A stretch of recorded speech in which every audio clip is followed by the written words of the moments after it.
로마서 1장 1절부터 7절은 특별히 사도 바울의 자신의 속의 정체성, 이 글을 쓴 목적, 또 주제가 무엇이며 이 모든 전반적인 것에 대한 서론입니다. 근데 우리가 잘 아시다시피 히브리적 그런 관점에서 볼 때는 첫 단어와 첫 문장 그리고 또 서론이 그 나머지 모든 것을 다 포함하고 있고 굉장히 중요하기 때문에 이 서론이 우리가 조금 길게 우리가 말씀을 나눠보더라도 잘 참고를 하시면 큰 은혜가 될 줄로 믿습니다. 저번에는 육신의 아들과 영의 아들에 관한 예수 그리스도가 누구신가에 대하여 우리가 잠시 살펴보았습니다. 근데 그것으로도 너무나 부족합니다. 왜냐하면 굉장히 중요한 것은 특별히 사도 바울은 육이냐 영이냐 육과 영. 육이라는 거는 뭐 이렇게 우리가 이제 이 살 덩어리가 이게 뭐 사락스라고 하거든요. 그런 고기 덩어리가 육이 아니고요. 이제 굉장히 육에 대해서 많은 말씀을 다루고 있는데 쉽게 말씀드리면 옛사람입니다. 그리고 인본주의, 영은 이제 우리가 물과 성령으로 세례를 받고 거듭난 자, 영도 뭐가 있다 그랬습니까? 바디가 있다 그랬습니다. 몸이. 그러니까 새로운 새 사람으로, 새로운 몸으로 우리가 변화를 받아 새로운 존재 차원으로 우리가 만들어진 것입니다. 그것을 이제 우리는 진리 생명의 말씀, 복음, 또 우리가 영은 이제 예수 그리스도께서 십자가에 죽으시고 부활하신 다음에 이제 승천하시고 누구를 보내주셨습니까? 성령을 보내주셨습니다. 성령은 바로 요한복음 14장에 진리의 영이라고 말씀하고 계시고요. 그리고 이 진리의 영은 누구를 증거하고 있습니까? 바로 예수 그리스도를 증거하고 있습니다. 그래서 이제 이것은 바로 신성입니다. 그리스도시니까요. 부활하신 완전한 하나님. 그리고 또 중요한 것은 여기에서 이제 다윗의 육신으로는 다윗의 혈통으로 나셨고 성결의 영으로는 죽음 가운데서 부활한 능력으로 하나님의 아들로 인정되셨으니 그 우리 주 예수 그리스도시니라. 굉장히 중요하죠. 이게 굉장히 중요한 심오한 교리가 있습니다. 메시지가 있는데요. 이제 여기에서 성결의 영으로는 죽은 가운데서 그 능력으로 하나님의 아들이다. 예수님이 왜 십자가에 죽으셨다고 했죠? 막 오병의 사건을 통하여 5,000명, 2만 명이 넘는 자들이 막 예수님을 추종하고 왕으로 삼고자 하고 많은 기적과 표적을 말씀하시고 또 그것들을 행하실 때마다 수많은 무리들이 따라다니면서 그를 추종하셨습니다. 근데 왜 갑자기 저를 십자가에 못 박으라고 돌변을 했을까요? 그 이유가 예수 그리스도가 자신의 정체성을 말씀하셨는데 누구라고 하셨다고요? 하나님의 아들. 그냥 하나님의 아들이 뭐가 위험한 거예요. 여러분 하나님의 아들이요 딸이라고 하지 않습니까? 그게 뭐가 위험한 거예요. 그럼에도 불구하고 그것을 신성모독죄로 이제 유대인 종교인들이 대제사장, 율법학자들이 예수를 십자가에 못 박게 하며 그 군중들이 유대인들이 거기에 동조함으로써 예수님은 십자가에 못을 박히시고 그가 죽으신 것입니다. 그러니까 이거는 하나님의 아들은 굉장한 비밀입니다. 왜냐하면 저번 주에도 말씀드린 것처럼 우리가 누구나 한 번은 죽고 그 이후에는 심판이 있지 않습니까? 근데 그 심판이라는 그 뜻만 들어도 단어만 들어도 두렵잖아요. 잘못이 없는데 무슨 심판을 받겠습니까? 근데 죽음은 끝이 아니라 또 다른 시작인 것이죠. 근데 거기에는 심판을 통하여 두 곳으로 나뉘어지죠. 영벌과 영생. 누구나 영생을 받고 싶지 영벌을 받고 싶겠습니까? 영원한 불지옥 꺼지지 아니하는 끝이 없는 상상을 하기도 쉽죠. 그렇지만 그것이 분명히 존재한다는 것입니다. 그래서 마지막 때는 우리가 다 죽었지만 죽음에는 아무것도 없는 무의 세상이 아니라 아들의 음성을 들을 때가 온다라고 요한복음 5장에 말씀하시죠.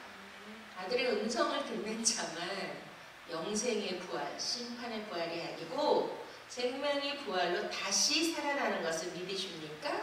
그래서 여기서 죽은 가운데서 다시 부활하신 누구요? 하나님의 아들이시니 그것이 인정되셨으며 그분이 곧 우리 주 예수 그리스도시라는 거예요. 그러니까 성경 전체를 우리가 무엇으로 들어야 되는 거예요? 아들의 음성이 뭐예요 도대체? 여러분 아들의 음성을 듣고 계십니까? 우리가 얼마나 힘들어요 지금 살기가. 얼마나 두려움과 불안과 공포에 떨고 있으면 내일의 불확실성 속에서 우리는 매일매일 살고 있고요. 뉴스를 보면 너무나 기가 막히지 않습니까? 아니 그 미국이라는 거대한 그러한 모든 나라의 위상과 모든 나라를 쥐락펴락할 수 있는 그러한 권세와 경제력과 군사력을 모두 갖추는 그 나라가 지금 코로나19에 몇십만 명이 사망을 해서 그들을 장사할 곳이 없고 그 대표인 그 대통령 트럼프와 그 영부인까지 지금 코로나에 걸려서 걱정을 볼 수 없을 정도의 그러한 위기 상황을 우리는 직면하고 있습니다. 이러한 사건을 통하여 우리는 무엇을 깨달아야 될까요? 매 순간 우리가 하나님의 그러한 아들의 음성을 듣지 못한다면 매일 두려움과 공포에 떨 수밖에 없는 그러한 시대에 저와 여러분은 살고 있습니다. 하나님의 아들의 음성을 들을 수 있는 자만 마지막 날에 무슨 부활로요? 영생의 부활, 심판의 부활이 아닌 생명의 부활로 우리가 다시 살아날 수 있다는 것입니다. 할렐루야. 그럼 매일 매 순간 뭘 들어야 된다는 거예요? 아들의 음성. 이게 너무 중요한 비밀이지 않습니까? 그래서 우리를 흑암의 나라에서 아들의 나라로, 빛의 나라로 우리를 옮기셨다고 하셨습니다. 그러면 말씀을 증거할 때도 하나님의 아들, 베드로가 고백한 주는 그리스도시요 하나님의 아들이십니다. 할렐루야. 그래서 이제 여기에 성결의 영, 오늘은 이제 무슨 말씀을 조금 드리고 싶으냐면요. 6절 너희도 그들 중에 예수 그리스도의 것으로 부르심을 입은 자니라. 할렐루야. 그러면 우리는 육체로는 어떻게 될까요? 다윗의 혈통으로 나셨지만 육은 반드시 죽는 것이라고 이 영의 원리가 있습니다. 법칙. 구원의 법칙이 있습니다. 그냥 뭐 예수님 믿는다고 다 우리가 구원받는 게 아니에요. 우리 여기 과학자, 의학자 뭐 다 오셨지만 가장 중요한 것은 이 우주 만물, 우주의 모든 운행하는 것도 다 물리적인 그러한 법칙에 의하여 그것이 다 운행이 되어져 가고 있고 우리가 살고 있는 이 존재 자체도 어떠한 보이지 않는 창조자의 주권자의 그러한 법칙에 의하여 다 만들어지고 형성이 되고 있다는 것입니다. 그렇지만 중요한 것은 보이는 세계는 하나님의 형상과 하나님의 모양을 드러내는 것이고 하나님의 영광과 하나님의 임재를 나타내는 것이지만 가장 중요한 것은 그 보이는 세계보다 더 정확하게 존재하는 것이 영의 세계이죠. 영의 세계.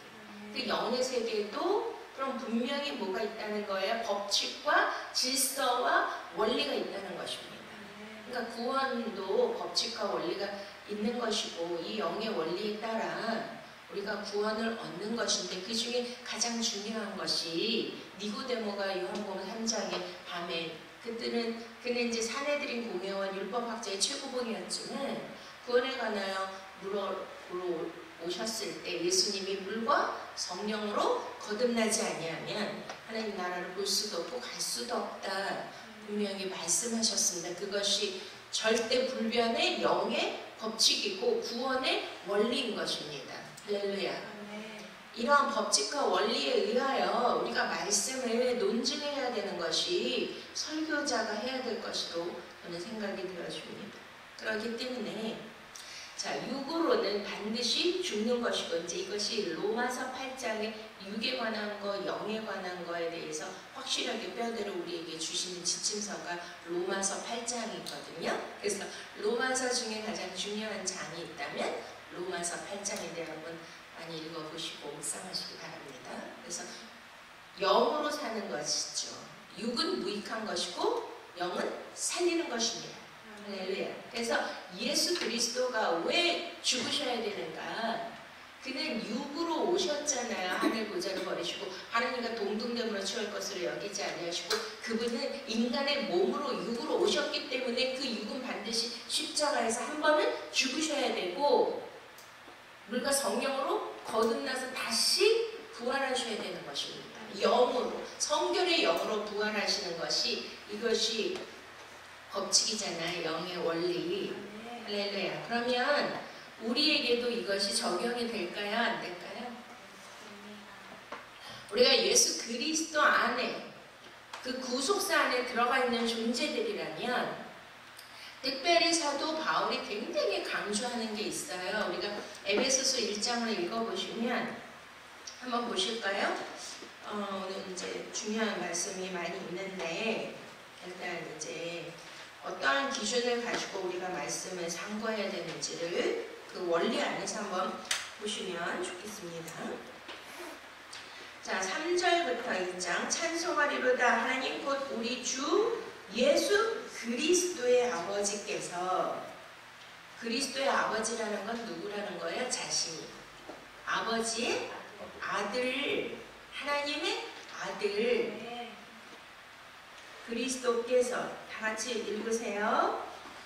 자, 아버지께서 그리스도 여기도 어디예요? 안에서 하늘에 속한 모든 신령한 복으로 우리에게 복 주시되 곧 창세 전에 그리스도 안에서 우리를 택하사 우리로 사랑 안에서 그 앞에 거룩하고 흠이 없게 하시려고 그 기쁘신 뜻대로 우리를 예정하사 예수 그리스도로 말미암아 자기의 아들들이 되게 하셨으니 할렐루야. 이렇게 지금 이제 계속 읽으시면 지금 3절을 읽었잖아요. 3절 안에서 제일 많이 나오는 단어가 사도 바울이 계속 강조하는 단어가 그리스도, 예수 그리스도 안에서 할렐루야. 이게 정말 중요한 거예요. 그러니까 모든 말씀이 뭘로 풀려야 됩니까? 그리스도 안에서 그리스도로 우리가 말씀을 봐야 되고요. 그가 성결의 영인 것입니다. 그럼 우리를 예정하시고 택정하신 게 뭐예요? 창세 전에 어디 안에서요? 그냥 아무나 무작위로 그렇게 택정하시고 예정하신 게 아니에요. 우리는 누가 그리스도 안에 있는지 모르지만 하나님은 이미 다 누구 안에 있어요. 택정한 건 창세 전부터 예정을 입으신 오늘 이제 부르심을 입었다고 했는데 그 부르심과 예정과 하나님의 택함이 어디 안에 있을 때 그것이 이루어진다고 말씀하고 있습니까? 그리스도 안에서예요. 믿습니까? 이거를 놓치시면 안 돼. 이게 너무나 중요한 핵심 포인트입니다. 기준이에요. 하나님은 항상 기준을 통해서 정확하게 공의의 하나님이 우리의 모든 것을 다 정해놓으시고 말씀하시고 그 안에 들어가 있는 자만이 구원이고 영생인 것이죠. 그 바깥에 있는 자는 심판이고 영벌이고 지옥행이라는 거예요. 그러면 뭐가 중요한 거예요? 로마서를 통하여 예수 그리스도가 누구시며 우리의 부르심의 목적이 무엇이며 우리가 하나님께서 우리를 부르셨으며 우리를 택정하셨으며 우리를 예정하셨다는 것이 어느 기준으로 내가 뭐 예수님을 사랑하니까 나를 부르셨을 거예요. 나를 택하셨을 거예요. 이거는 본인 생각이고 착각일 수도 있지 않겠습니까? 분명한 예수 그리스도 안에 저와 여러분이 있는가 없는가, 물과 성령으로 거듭난 자인가 아닌가가 가장 중요한 것입니다. 이해가 되십니까? 지금 우리가 뭘로 살아야 돼요? 우리가 뭐 말씀을 통하여 우리가 위로를 받고 힘을 얻고, 이 말씀을 통하여 우리가 나의 뜻과 나의 기도를 내가 원하는 바를 얻겠다는 그러한 것은 인본주의고 육이에요. 성결의 영이라는 것은 무엇입니까? 그럼 저와 여러분도 성결의 영으로 다시 부활이라는 것은 지금 우리가 부활은 나중에 최종적인 것이지만 지금도 부활할 수 있다는 것은 첫째 부활이 뭐예요? 물과 성령으로 거듭나는 것이 부활입니다. 믿습니까? 갈라디아서 2장 20절에 내가 사는 것은 이제 내가 사는 것이 아니라 예수 그리스도 안에서 예수 그리스도와 함께 내가 죽고 그 예수 그리스도 안에서 내가 다시 사는 것이다. 그 뭐가 죽어야 돼요? 여러분과 저의 옛사람이 죽어야 되는 거예요. 육적 속성이 죽어야 되는 거예요. 나의 인간적, 나의 자아의 확장, 나의 자아의 그러한 자아가 더 존귀하게 되고 자아가 더 아름답게 이루어져야 되는 그러한 바램과 그 모든 속성들이, 나 안의 죄성들이 다 십자가에서 죽어야 되는 것이, 죽어야 하나님이 다시 살리시지 않습니까? 옛사람이 죽지 않고 옛사람과 제사랑 같이 공존하면서, 그러면 누가 더 강해요? 육이 굉장히 강해요. 왜냐하면 우리는 육의 세상에서 살고 있고 육적 속성의 사람들과 만나고 있고 그 모든 것을 직면하고 그것을, 그 현실을 가지고 있기 때문에, 그래서 애굽에서 출애굽한 이스라엘 백성들이 영으로 완전히 새 사람으로 변화됐습니까? 그들은 계속 애굽인 육과 세상과 인본주의, 정말 이 세상이 추구하는 가치관과 화려한 그런 것들을 계속 어떻게 했어요? 그것을 다 끊어내고 그것을 다 없애고 그것에 자신이 다 죽었어요. 아니면 계속 그것을 향해서 잊지 않고 그것을 그리워하며 그것을 바라보며 그 옛날을 회상하며, 왜 우리를 이 광야에 이렇게 내몰아가지고 우리를 죽게 하는가? 매일 그 입에서 뭘 달고 살아요? 광야라는 것이 물도 없고 생존에 필요한 가장 필수적인 기본적인 것이 전혀 없는 것이 광야인데, 우리가 지금 살고 있는 이 현실이, 이 인생이 뭐라고 해요? 성경은 광야라고 하지 않습니까? 스테반 집사가. 그걸 믿으십니까? 그 이스라엘이라는 나라는 하나님이 구원의 모델의 케이스로, 본보기로, 모델의 그러한 우리에게 그 실제로 공부할 수 있는 그러한 표본으로 우리에게 주신 나라가 이스라엘이고, 성경에 이스라엘이라는 나라의 역사를 기록한 이유와 목적인 것입니다. 그러면 잘 생각해 보세요. 그들이 어떻게 됐어요? 광야에서 하나님 다 죽이셨잖아요. 자, 죽어야 어떻게 돼요? 부활하는 것입니다. 그러면 우리가 첫 번째 부활이 뭐예요? 인생에서 우리가 광야의 고난을 겪으면서 이 불편하고 힘든 삶을 살면서 어떻게 해야 돼요? 나의 육을 죽여야 성령으로 어떻게 되는 거죠? 다시 우리를 살리시는 거예요. 거듭나는 거예요. 할렐루야. 아멘. 그것이 성결의 영입니다. 그러니까 우리에게도 해당되는 게 뭐예요? 하나님의 아들이 그렇게, 하나님의 아들이라는 그 정체성, 그분의 실존, 그분의 그 존재의 그 모든 것은 바로 나의 존재이며 나의 실존이며 나의 목적이 돼야 되는 것이 맞습니까? 그러면 그분이 그렇게 하셨다면 나도 그 안에 들어가야 되죠. 그리스도 안에. 그래야 내가 택함을 받고 구원을 받는 것입니다. 이해가 되시죠? 자, 그러면 나도 나의 혈통, 예를 들어서 저는 우리 아버지가 혈통이 좋으시더라고요. 왜냐면 제가 4대째이기 때문에 다른 혈통은 잘 모르겠지만 믿음의 가문이더라고요. 또 평양에 가장 우리나라 영적 대각성 운동이라는 장대한 교회를 건축하신 조 장로님의 손녀딸이니까 그러니까 혈통으로서는 참 훌륭한 거죠. 그러나 그게 뭐 중요한 게 아니에요. 우리는 그것조차도 그 자랑도 다 죽어야 되는 거예요. 십자가에서. 왜냐면 사도 바울이 그러잖아요. 나는 베냐민 집하고 또 로마 시민권자이고 가말리엘 문화생이고 이런 여러 가지 그 자기가 가지고 있는 스펙과 혈통 이것마저도 어떻게 했어요? 배설물같이 다 버린다 그랬죠. 버리고 죽어야 예수 그리스도의 영으로 성결의 영으로 우리를 다시 살리시는 겁니다.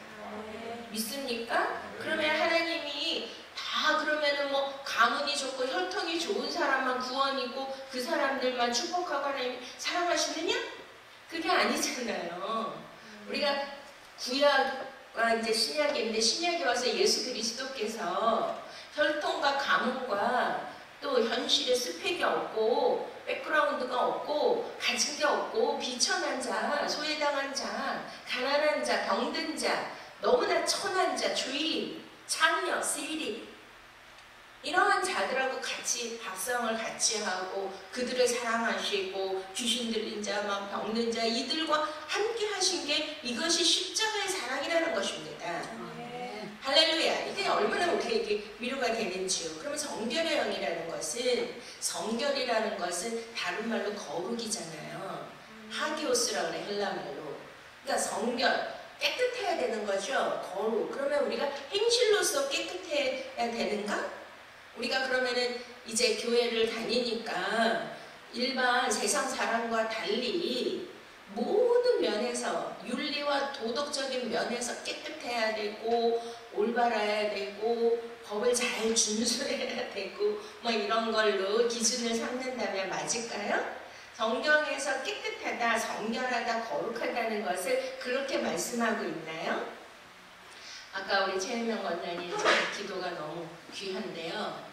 지금 공권력을 가지고 예를 들면은 그 종교에 자유가 있는데 이걸까지 침해하면서 그 법을 따라야 되고 모이지 못하게 하면 우리가 모이면 안 되는 것이고 예배를 드리면 안 되는 것이고 이런 것이 그 법과 질서를 도덕과 윤리를 잘 지키면 우리는 깨끗한 것이고 거룩한 것일까요? 성경은 그렇게 말씀하고 있지 않아요. 아까도 말씀드린 것처럼 하나님이 정해 놓으신 질서와 이 법칙을 지켜야 되는 거예요. 할렐루야. 그러면 성결의 영이라는 것은 이제 거룩인데 거룩이라는 것은 우리가 성도라 그러죠. 성도는 거룩한 성. 그러니까 세상과 분리되었다. 구별되었다. 성결, 깨끗하다. 그러면 이 세상에서 가장 깨끗한 분은 의인은 없나니 하나도 없습니다. 우리 모두가 죄예요. 우리는 죄인이고 우리는 정말 죄인 중에 괴수입니다. 그러면 그것을 죄가 있어서는 거룩한 나라, 하나님 나라에 절대 들어갈 수 없는 거예요. 이거는 불변의 법칙이기 때문에 우리가 이 땅에서 사는 것도 중요하지만 이 땅에서 이제 그 나라로 아들의 나라로 넘어가야 되는데 어떻게 하면 그 나라로 넘어갈까요? 그 나라는 빛의 나라요, 거룩한 나라, 깨끗한 나라이지 않겠습니까? 그러면 죄의 더러움을 가지고 죄의 옷을 입고 그 나라로 절대 갈 수가 없는 것이죠. 그렇기 때문에 이 땅에 살 때에 우리는 육으로는 십자가에서 옛사람이 죽고 다시 거듭나서 물과 성령으로 거듭나서 무엇을 받아야 돼요? 성결의 영혼을 받아서 우리가 다시 태어나야 되는 거예요. 할렐루야. 그러면 성결하기를 원하십니까? 그럼 성결하려면은 쉬울까요? 어려울까요? 아까도 얘기했잖아요. 이스라엘 백성들이 430년 동안 애굽이라는 그런 세상 쇳덩어리 그러한 곳에서 인본주의 인간의 그런 바벨탑 인간이 이루어 놓을 수 있는 모든 최상의 최고의 모든 것들 그 애굽이라는 나라 다 아시잖아요. 이집트의 역사를 보면 막 피라미드, 스핑크스 그 나라가 그때 고대 시대에 그러한 뭐 수세지 화장실과 막 도서관을 가지고 대학이 있었고 이런 어마어마한 첨단의 과학과 그런 문명을 누렸던 모든 지구상의 모든 나라에 비해서 그러한 것들을 가지고 있었다는 것은 다 상징적으로 세상의 최고의 그런 환경을 가지고 있었다는 건데 그 안에 누구를 넣으셨어요? 하나님이 히브리 민족 영적으로 크리스천들 믿습니까?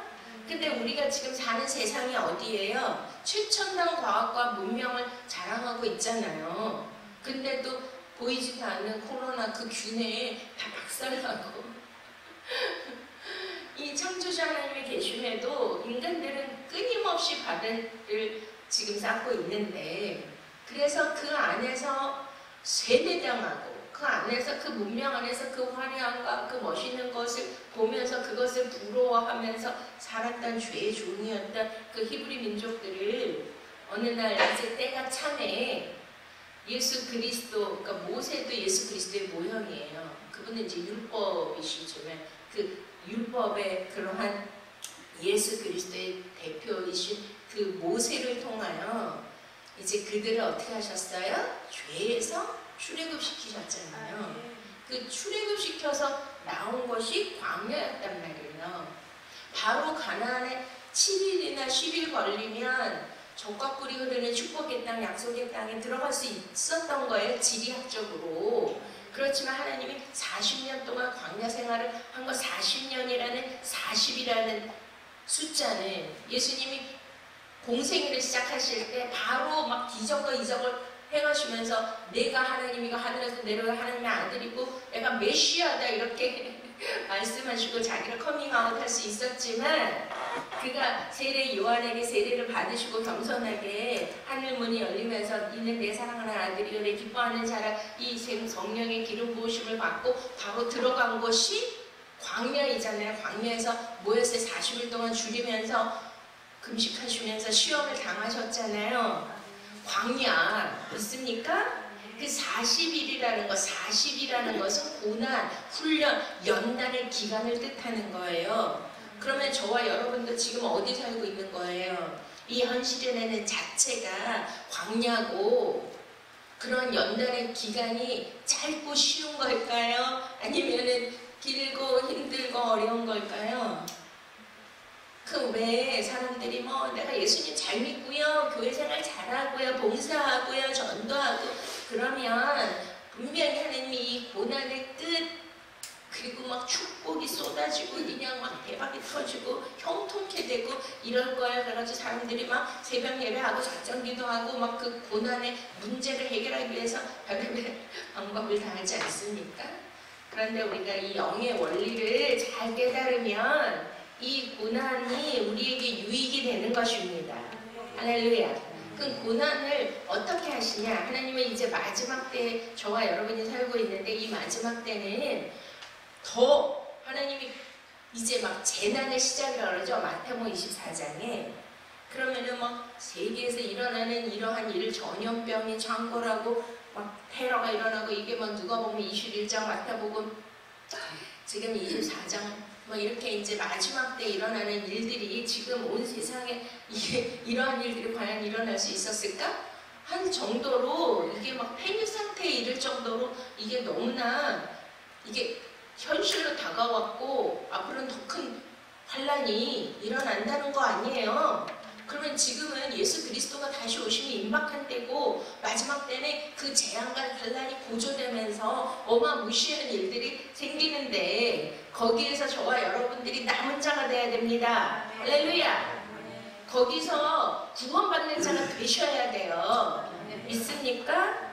제가 아카데미로 온라인으로 천년 왕국에 대해서 지금 강의를 이제 거의 한 달 가까이 했는데 어마어마한 이거는 감춰둔 비밀이고 복음인데요. 이 하나님의 인을 받지 않으면 마지막 때 그러한 재앙에 다 쓰러지고 넘어지고 마지막에는 그런 걸로 인하여 전두엽이 망가지면서 짐승의 표를 받고 그 짐승의 표를 받으면 생명책에서 지워지는 그러한 은혜 시대의 끝자락에 우리가 살고 있음을 기억하셔야 돼요. 그러면 뭘로 구원하신다 그래요? 말씀으로 우리를 구원하시는 거예요. 아들의 음성을 들어야 돼요. 오직 예수 그리스도 성결의 영으로 증거되는 말씀을 계속 들어야 이것이 아들의 음성을 듣는 자고 아들의 음성을 들은 자가 마지막 날에 다시 살림을 받는 것입니다.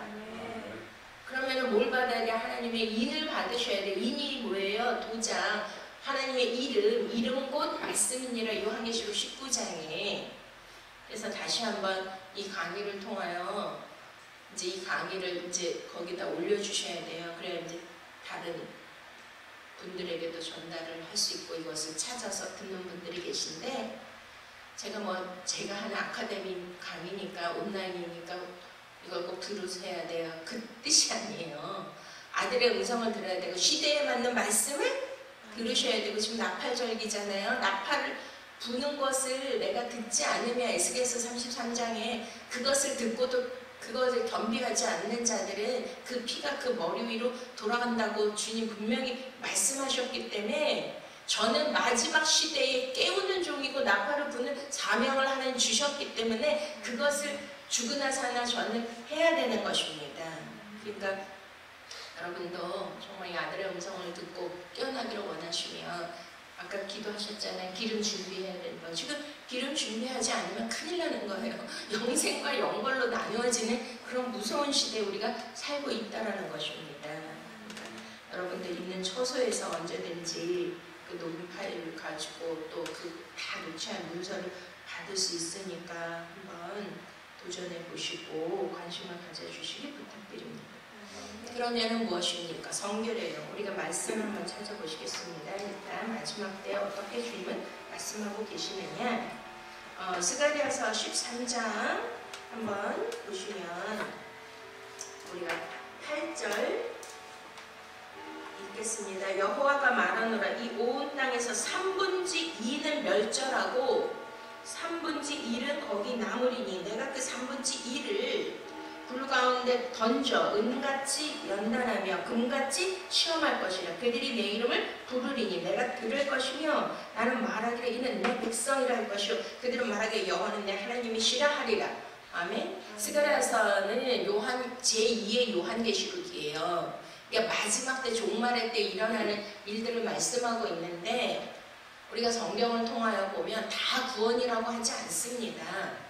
우리가 베드로전서 4장에도 하나님의 집에서부터 심판이 이른다고, 에스겔서 9장에도 하나님의 성전에서부터 표를 해요. 서기관들이 이마에, 우는 자의 이마에, 탄식하며 우는 자의 이마에 표하고 그들은 죽이지 말고 해하지 말라.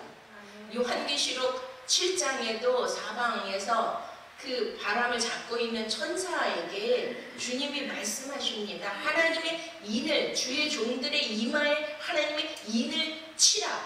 그 자들은 절대 해하지 말라. 이렇게 성경은 말씀하고 있는 것입니다.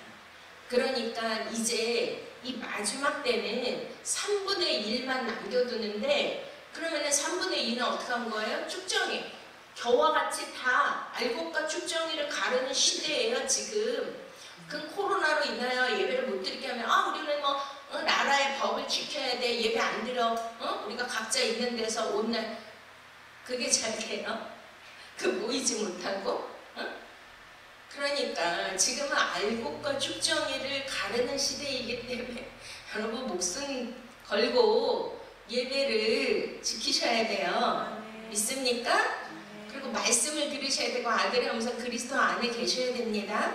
근데 3분의 1도 어떻게 하신다 그래요? 3분의 1을 불 가운데 던져. 그러니까 남은 자가 있는데 그들도 어떻게 하시냐면 성결의 영으로 우리가 거듭나야 되죠. 그래야 그리스도 안에 있는 것이 아니겠습니까? 남은 자를 어떻게 하는 거예요? 은같이 불에 던져서 은같이 연단하며 금같이 시험할 것이라. 그들이 어떻게 한다고? 내 이름을 부르리니 내가 들을 것이며. 우리가 요엘서 2장에도 뭐라고 해요? 마지막 날에 크고 두려운 날이 임한다. 크고 두려운 날, 여호와의 날, 주의 심판의 날, 그게 마지막 종말의 때 예수 그리스도가 재림하는 날이에요. 그날에 반드시 옵니다. 성경이 그렇게 기록하고 있기 때문에 예수 그리스도가 하나님이신데 영으로 계셨는데 그분이 인간으로 육체로 2000여 년 전에 실제로 오셨으니까 그분이 재림하시는 것도 실제 사건인 거예요. 믿습니까?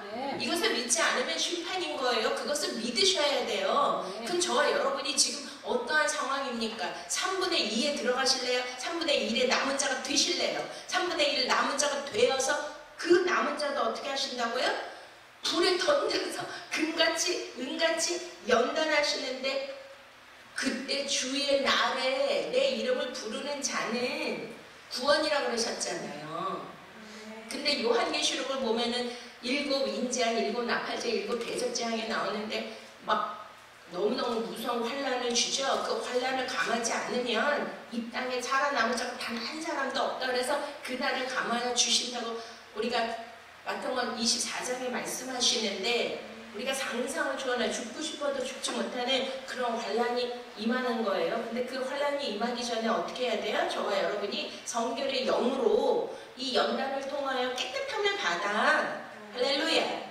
우리가 예수 그리스도 공중에 임하실 때, 지금 나팔절기인데 제가 이번 화요일 아카데미에서 그거 강의를 좀 할 거예요.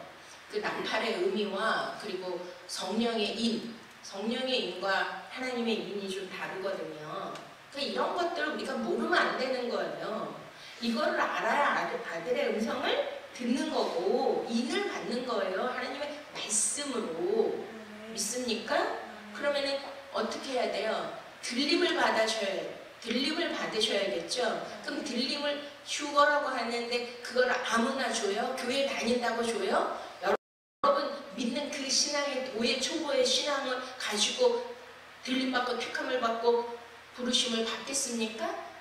그렇지 않잖아요. 성경은 그렇게 말씀하고 있지 않아요. 하나님의 특별한 소유만 하나님이 택하신다고 하십니다.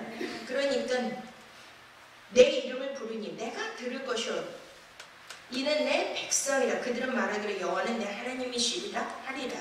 자, 말라기 그 뒤에 한번 보시겠습니다. 3장 2절에 자, 1절부터 만군의 여호와가 이르노라. 보라, 내가 내 사자를 보내리니 그가 내 앞에서 길을 예비할 것이요 또 너희의 구하는 바 주가 호련히 그 전에 임하리니 곧 너희의 사모하는 바 언약의 사자가 임할 것이라. 언약의 사자가 누구예요? 이만희가 아니라 예수 그리스도예요. 진리의 영. 있습니까? 그가 임하는 날을 누가 능히 당하면, 이게 예수 그리스도 제 이름을 얘기하죠? 그게 나타나는 때에 누가 능히 서리요? 설 자가 없어요. 예수님 재림할 때는 다 말씀으로 구원하고 말씀으로 심판하는 것인데, 예수 그리스도 말씀 언약 안에, 그리스도 안에 아들의 음성을 듣는 자, 또 예루살렘, 새 예루살렘으로 건축이 된 자, 물과 성령으로 거듭난 자가 어떻게 된다고요? 이제 설 수가 있는 것입니다. 근데 그는 금을 연단하는 자의 불과 표백하는 자의 죄물과 같을 것이라. 그가 은을 연단하여 깨끗게 하는 자같이 앉아서 레위 자손을 깨끗게 하되 금은같이 그들을 연단하리니 그들의 의로운 죄물을 나 여호와께 드릴 것이라. 아멘. 할렐루야. 자, 그 다음에 또 한번 보시겠습니다. 자, 16절. 자, 3장 발라기서 3장 16절. 그때 여호와를 경외하는 자들이 빛을 말하며 여호와께서 그것을 분명히 들으시고 여호와를 경외하는 자와 그 이름을 존중히 생각하는 자를 위하여 여호와 앞에 있는 무슨 책? 기념책에 기록하였느니라. 만군의 여호와가 이르노라. 내가 나의 정한 날에 그들로 나의 특별한 소유를 삼을 것이요 또 사람이 자기를 섬기는 아들을 아낌같이 내가 그들을 아끼리니 그때 너희가 돌아와서 의인과 악인이며 하나님을 섬기는 자와 섬기지 아니하는 자를 분별하리라. 아멘. 지금 다 마지막 때에 이렇게 하신다는 걸 믿으십니까?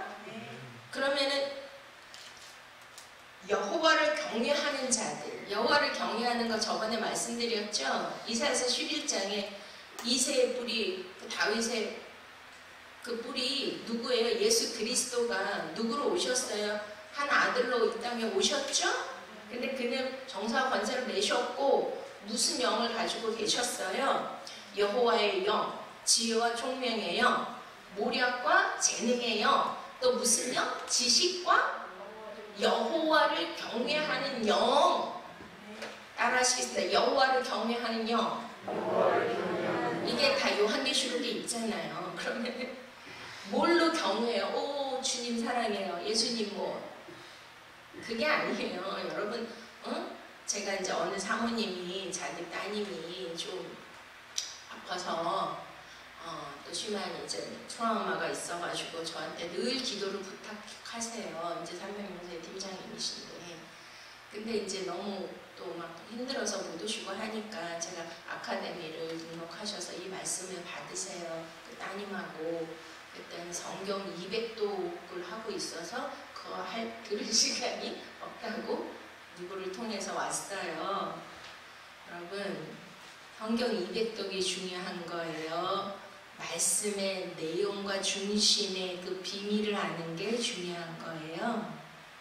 수박이라는 거 아무리 200번 핥아도 그 수박이 될 것 같아요. 아니면 그 말씀을 쪼개서 그 안에 있는 거를 먹어서 말씀이 육신이 되고 레마의 말씀으로 내 안에 들어와서 생명이 돼야 되는 게 중요하잖아요.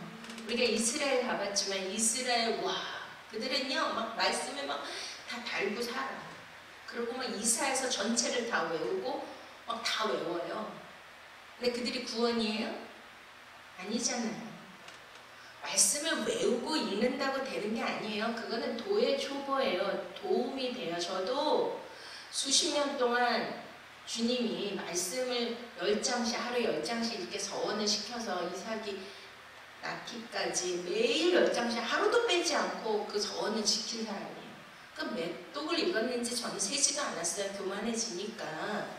근데 그렇게 오랫동안 말씀을 읽었기 때문에 오늘날 이 성경이 다 쪼개지고 꿰지고 열리고 연결되고 이 말씀이 정말 생명의 말씀으로 이렇게 높은 단계의 말씀으로 하나님이 열어주시는 거지.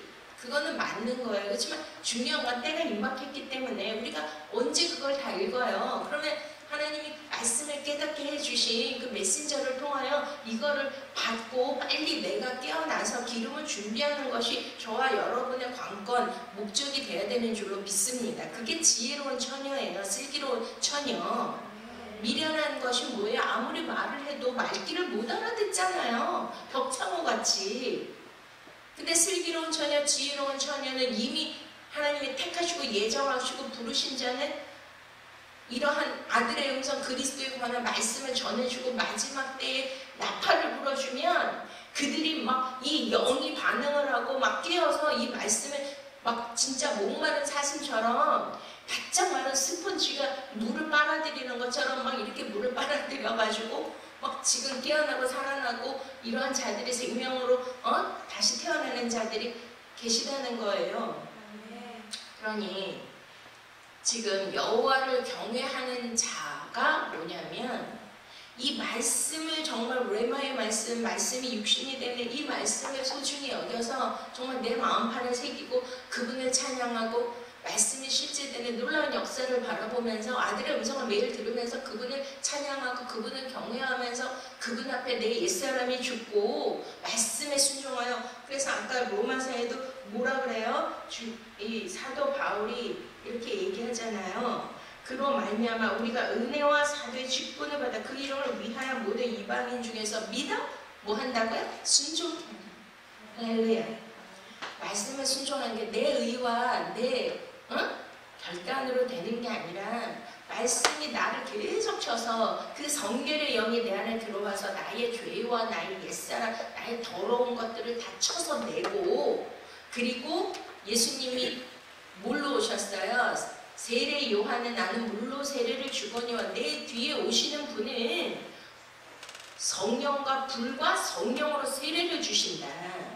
그럼 마지막 때 우리가 왜 이런 광야에서 믿는 자들이 고난을 겪어야 되며 특별히 사도 바울을 옥에 갇히고 매를 수없이 맞고 배고픔과 버림당함과 이러한 일들을 왜 당해야 되는 거예요? 사도들이. 그게 불같이 은같이 불로 우리를 금같이 은같이 우리를 연단하여서 우리를 정금으로 만드시는 가장 하나님의 놀라운 은혜라는 사실을 잊지 마시기 바랍니다. 그래서 베드로 전서 1장을 한번 보시면은요, 베드로 전서 이제 맨 뒤쪽에 있습니다. 뭐라고 하시냐면 7장 1장 7절 너희 믿음의 시련이, 다 같이 읽으세요. 너희 믿음의 시련이 불로 연단하여도 없어질 금보다 더 귀하여 예수 그리스도에 나타나실 때에 칭찬과 영광과 존귀를 얻게 하려 함이니라. 할렐루야. 아멘. 그러면은 우리가 맨날 뭐 예수님 믿고 교회 생활 잘하면 맨날 행복해야 되고 만족한 삶을 살아야 되고 즐거워야 되고 물론 그래요. 그러나 환경이 나를 즐겁게 해주는 게 아니에요. 누가 나를 즐겁게 해주는 게 아니에요. 내 식구가 나를 막 사랑해주고 존귀 여겨주고 막 나의 가치가 알아주고 그런 게 즐겁고 그런 거지만 성경에서 말씀하고 있는 것은 이 불같은 연단과 시련을 받아요. 핍박과 고난을 받아요. 남으로부터 인정받지도 못해요. 내 가치를 알아주지도 못하고 때로는 짓밟힘을 당하고 버림을 당해요. 저도 그런 일을 너무 많이 겪었어요. 겪고 있고요. 그렇지만 그 안에서 불같은 시련과 그러한 연단이 없어질 금보다 더 귀한 거예요. 왜? 그거를 통해 나를 어떻게 해주신다고요? 금같이 은같이 나를? 자, 여러분 아시잖아요. 금을 만들려면, 정금을 만들려면 막 여러 가지 광석을 캐내고 우리 담임 목사님, 내 남편이군요. 네. 우리 신아버지가 금광을 하셨대요. 그래서 어렸을 때 그거를 보고 자라셨다는데 그거를 깨고 쪼개고 부수고 수은에 넣고 막 불에다가 넣다 뺐다 이거를 수도 없이 반복하면서 그 안에서 뭐를 꺼내는 거죠? 정금을 믿습니까? 그 잿물에 넣는다 그러잖아요. 우리 잿물 먹으면 죽잖아요. 다 타버리고 그 수은. 그러니 내가 금이라고 생각을 해보세요. 그러면은 하나님이 나를 정금으로 깨끗하게 만드시고 거룩하게 만드셔서 하나님 나라, 빛의 나라, 아들의 나라로 나를 데리고 가실 건데 지금 어떤 게 축복이에요?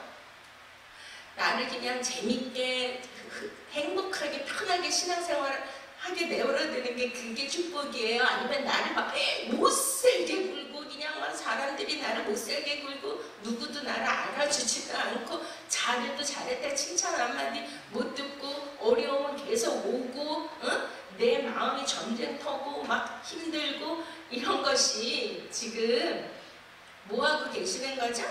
하나님이 작업하고 계시는 거죠? 믿습니까? 그러면은 내가 막 이런 시련과 아픔과 고통 중에서도 예수 그리스도의 그 은혜와 그 사랑에 감격하여 그분이 나를 사랑해 주셔서 이거보다 더 아프고 힘든 그 고난과 고통과 불같은 연단과 시험을 어디서 당하신 거예요? 십자가에서 그분이 당하셨잖아요. 그분이 당하셨는데 왜 나는 그걸 피해가야 돼요? 왜 나는 행복해야 돼요? 왜 나는 모든 게 형통해야 되고 만족해야 되고 아무런 해가 없어야 돼요? 주님이 가신 길을 따라오라고 그러잖아요. 내가 길이요 진리요 생명이요. 나로 말미암지 않고 나로 말미암지 않고는 뭐예요? 나랑 똑같이 너희들도 그 연단을 통하여 내가 너희를 거룩해 하고 성결케 하는 거예요. 믿습니까? 성결해요. 내가 어떻게 거룩해져야 아버지? 내가 어떻게 성결케 돼요? 나는 죄인 중에 계시고 나로서는 할 수 있습니까? 나로서는 할 수 없게. 의인은 믿음으로 사는 것이다. 믿습니까? 그래서 너희 믿음의 시련이 사도 바울이 그러잖아요. 마지막 죽기 전에 내가 선한 싸움을 다 싸우고 믿음을 지켰어요.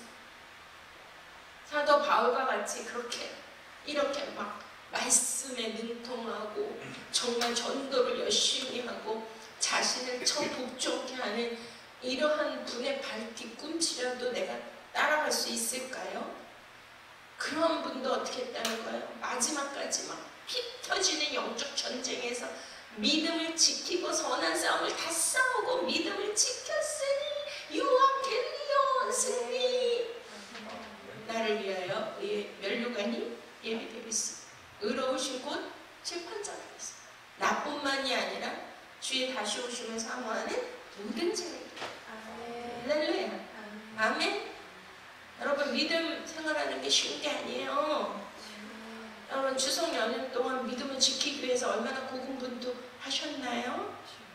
가족도 만났을 때도 자산과 이데올로기와 또 모든 영적인 관점이 다르고 마인드가 달라서 힘들지 않으셨습니까?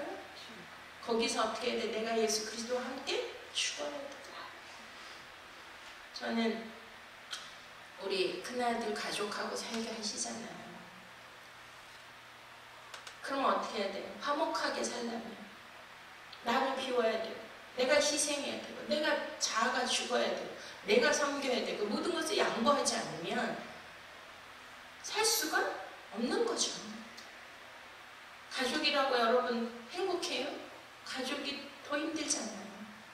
이해가 되십니까?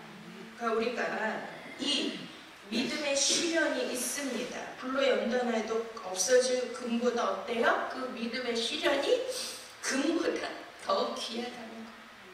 할렐루야. 예수 그리스도 나타나실 때 칭찬과 영광과 존귀를 얻게 하려 하느니라. 우리는 끊임없이 이 말씀을 아들의 음성을 들어야 되고 지금의 시련이 너무 감사하구나. 지금의 고난을 허락하시고 이렇게 힘들고 불편한 이 인생이 나를 지금 깨끗게 하시고 성결의 영으로 나를 다시 살리시는 하나님의 놀라운 축복이고 은혜이구나. 여기에서 항상 기뻐하고 범사에 감사하고 쉬지 말고 기도할 수 있는 그 은혜가 나오는 거죠. 내가 어떻게 감사가 나오고 기뻐할 수가 있겠습니까? 누구나 기뻐할 수 있는 일이 있으면 기뻐하고 할 수 있는 건 세상 사람이 똑같은 거 그거는 구별됨이 아니지 않습니까? 하박국 선지자가 얘기한 것처럼 무화과 나무에 포도나무에 열매가 없어도 우약간에 소가 없어도 내 소유가 없어도 그 송명희 시인 뇌성마비 그 시인이 나 가진 건 없어도 다른 사람이 다 가진 건강과 모든 걸 할 수 있는 그 능력이 없어도 나 가진 것 있으니 내 안에 예수 그리스도가 내 안에 있으므로 나는 누구보다도 그 영광과 그 존귀와 그 칭찬을 받을 만한 이 삶을 내가 그 감사함으로 그 믿음을 지키고 살아내는 것이 장차 오실 예수 그리스도께서 나를 칭찬해 주실 거야. 내게 의인 멸류관을 씌워 주실 거야. 보좌 앞에 앉은 나 기쁨의 눈물 흐르죠. 그 눈물 닦아주시는 그 따뜻한 손이 나를 만져줘. 죽으면 죽으리라. 할렐루야. 아멘. 앞으로 더 어려운 일들이 생길 것입니다. 특별히 하나님의 오늘 제가 다 못했는데 하나님의 부르심이라는 거에도 굉장히 영적 깊은 메시지가 있는데 다음 주에 할 거고요. 그렇게 하나님이 부르신 자들은 택하신 자들은 사명을 주신 자들은 이 땅을 살아가는 게 쉬운 게 절대 아닙니다. 그러면 내가 혼자 할 수 있고 내가 하는 게 아니에요. 그 성결의 영이신 성령님이 보혜사 성령님이 나를 도와주시는 거예요. 나를 보호해 주시고 은혜 주시고 나를 인도하시고 나를 지키시고 나를 가르쳐 주시고 나를 이끌어 주시기 때문에 저와 여러분이 능히 할 수 있을 줄로 믿습니다. 기도하시겠습니다. 존귀와 찬양과 영광을 다 계시고 오늘도 이 말씀을 통하여 우리를 연단해 주시니 감사합니다. 성결의 영으로 우리를 깨끗게 하시고 구별하여 주셔서 앞으로 올 주님의 영광 안에 우리 모두가 들어가게 하여 주시옵소서. 예수 그리스도의 이름으로 기도하겠습니다.